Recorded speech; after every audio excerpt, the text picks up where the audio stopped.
Morning, ma'am. Morning. Juan Carlo. Yes, ma'am. I'm Juan Carlo Tuan. I'm from the University of the Philippines, ma'am. Extension program in Quezon. I'm going to interview you about the employee benefits in working with the government or subject communication fee. Right. Ma'am Helen Castro Castañeda. Ma'am, can you tell us something about yourself? I'm Annette Castro Castañeda. I'm married with four kids. I'm currently on leave to review for the market. Bar exam. Okay. Wow, bar exam. Uh, so, let's start the interview. The first question is, how long have you been working for the government? To be exact, I've been working for 7 years. 7 years from 2007 to 2000. Ay, to present, hindi bali 6 years.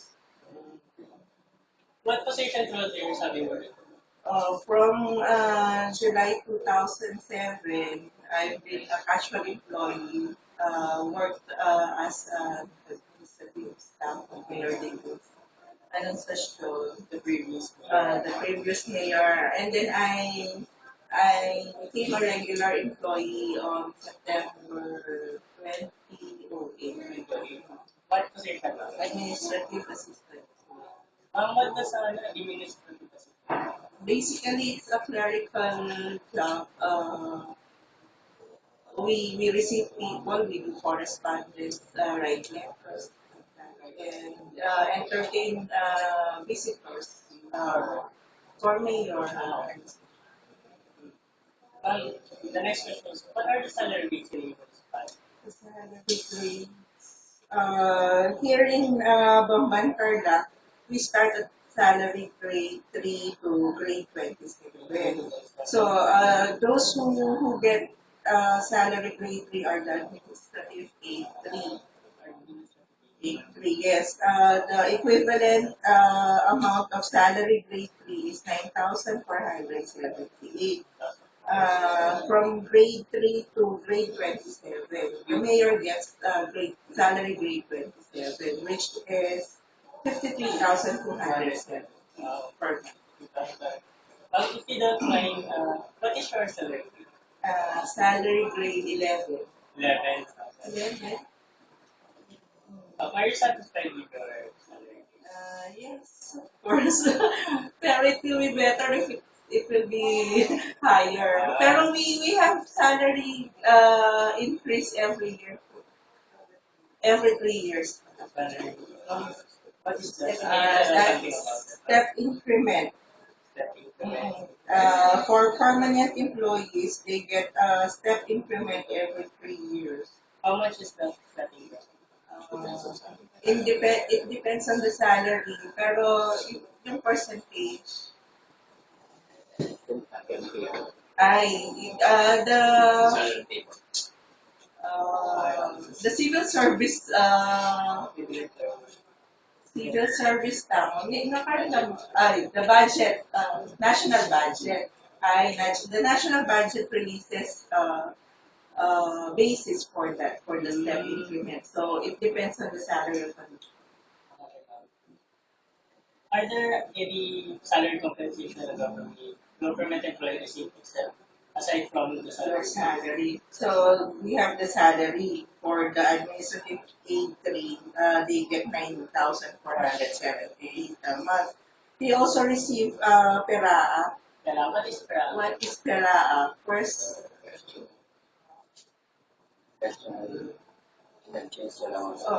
personal emergency allowance. It's something like that. So an employee gets 2,000 per month.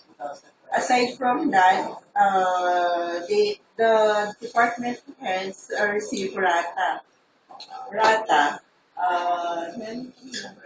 representation allowance and traveling allowance. So, representation allowance, traveling allowance. Every month they receive 12,750. Uh, Although the mayor have lesser, the mayor gets 7,650 because he has separate gasoline allowance. All those who have separate gasoline allowance, they receive lesser than those who do not have that.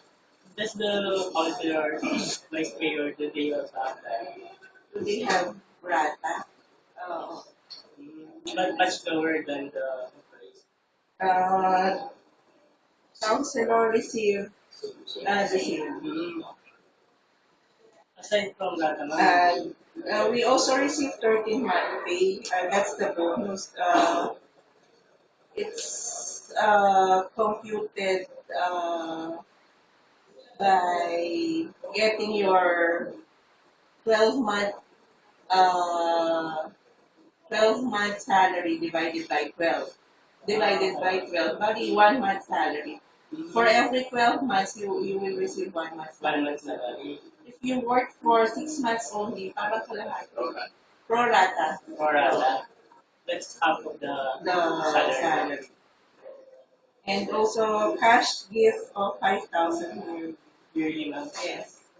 And productivity grant 2,000 every year. We also have clothing allowance, Clothing. 5,000. Yearly.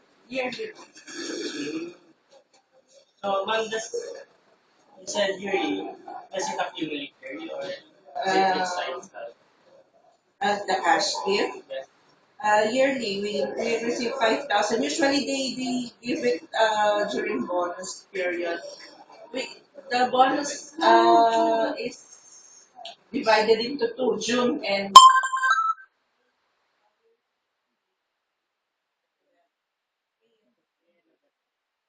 uh, they compute all of this, all the benefits are divided into two and give it two in two parts, like during the month of May and November. So, all the 7 features, they were divided into To go, except for the clothing allowance, they usually give it January.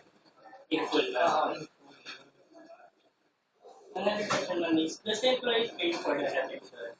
Yes, we have field health. We are covered by field health. So, how much per year does that pay? They differ in the amounts of the.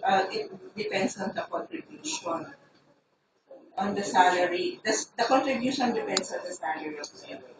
For example, For example, I receive 11,000 per month. Usually it's 9%. How many percent? We'll have it. 11%. No.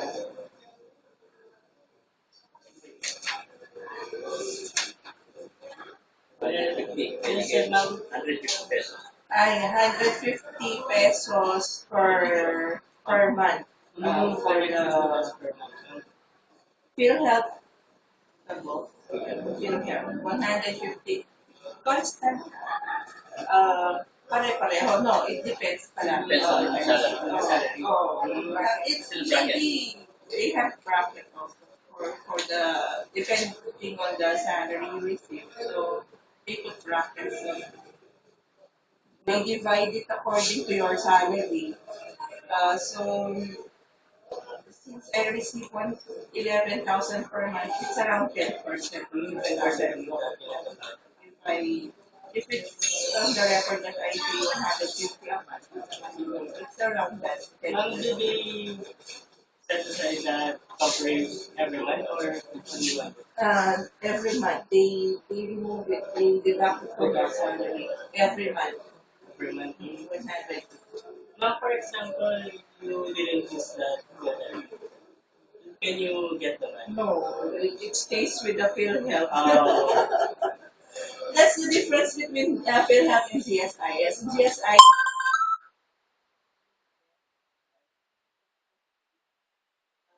your contribution to contribute. You can loan them, you can borrow from them. Basically, parang 80% of your contributions, kaya mo i-loan. But in PhilHealth, unfortunately, you cannot. Uh, So if there's nobody sick in the family, you no, can just, no one will. uh, It's sayang, pero what's good in PhilHealth, uh, the family members are included with the benefits. You can make them as your beneficiary. So it's a PhilHealth. If I'm the member, I can make my mom and my dad beneficiaries, provided they are senior citizens. Aside from my mom and my dad, beneficiaries includes also my husband and my four children. Kaya mas maganda yon, at least covered all your relatives, immediate relatives, family members are covered.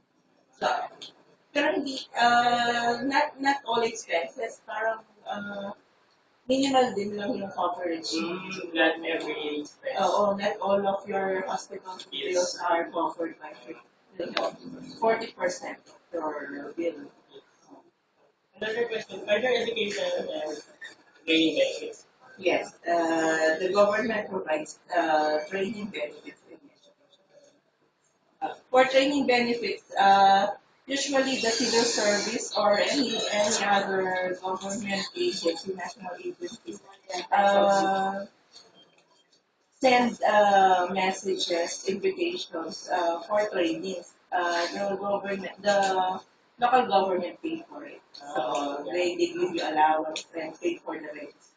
Are there also sick time vacation timings provided? Sick leave and vacation leave. Yes, we have for every month of being employed, a regular employee receives 1.5 day of sick leave and 1.5 day of uh, vacation leave. So in every year, an employee receives 30 days of sick leave and course and vacation leave. But you have to use 5 days of course leave. So only 25 days are accumulated. If you do not use those 25 days, they accumulate and they are convertible to cash by the time you retire. So if you accumulate many days, you get a lot of Yes. Well, Siguro that's to prevent the employee from being absent. okay. What type of pension plans there now? We are covered by GSI. Yes, I am. How does the company, the government contribute? The employer pays 12% based on the salary of the employee, and the contribution of an employee is 9%. Are you satisfied with the benefits you receive? As you have said, there's the rata, the salary grades, the leaves, and the education. Are you satisfied? Why do you say so? Uh, Working for the government is not that demanding kasi. So you only work for Monday to Friday, and if your boss is kind like my boss, you can in cases of emergency, you can ask for a half day free to attend to that. Unlike in the private, talagang hindi Yes, pwede strict. mag-absent. Here, as long as you work, you're in the office 8 to 5, 8 o'clock to 12 o'clock, 1 o'clock to 5 o'clock. And there's only minimal work. Hindi masyadong maraming trabaho. Like Because, from the private oo, we have, let me check my second. We have, like supervisor. no, performance evaluation. Oh, Would you recommend everybody to work in the government?